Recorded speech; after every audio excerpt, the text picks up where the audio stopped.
DJ Sports.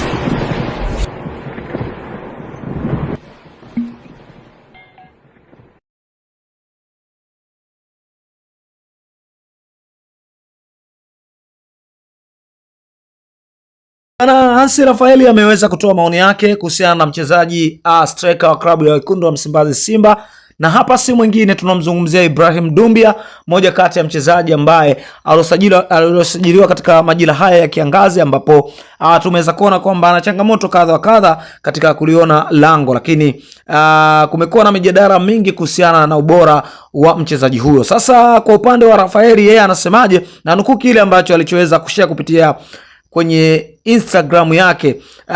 Kwenye caption inasema hivi: nadhani Doumbia ni mchezaji mzuri hewani, ni aina ya mchezaji ambaye ukimwekea cross 5 basi atakupa magoli 2 au 3, ila ana changamoto nyingi mguuni. Doumbia hana ufundi mguuni, hata first touch yake kuna muda inamuangusha. Simba wanapenda kuweka mpira chini, mawinga wao wanapenda kukata ndani na kupiga mashuti badala ya kupiga krosi kwenye boksi. Inawezekana huko kwao Mali jamaa alifunga goli nyingi, ila ukitazama robo 3 ya hizo goli zimetokana na krosi.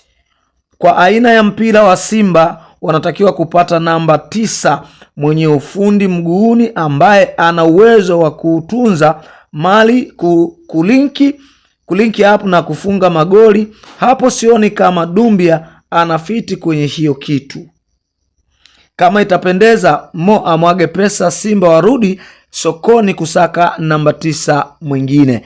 Hayo ni maoni ya Hansi Rafaeli, moja kati ya mchambuzi hodari kweli hapa Tanzania. Yeye akiwa amewashauri mabosi wa klabu ya soka ya Wekundu wa Msimbazi Simba waweze kuingia sokoni kutafuta mbadala wa nyota huyo, ili waweze kuendana na kasi ya soka la Afrika kwa sasa. Hayo ni maoni yake, na wewe una maoni gani kuhusiana na hili ambalo linaendelea hapa? Usisahau kugusa neno subscribe kwa ajili ya kupata habari nyingi zaidi.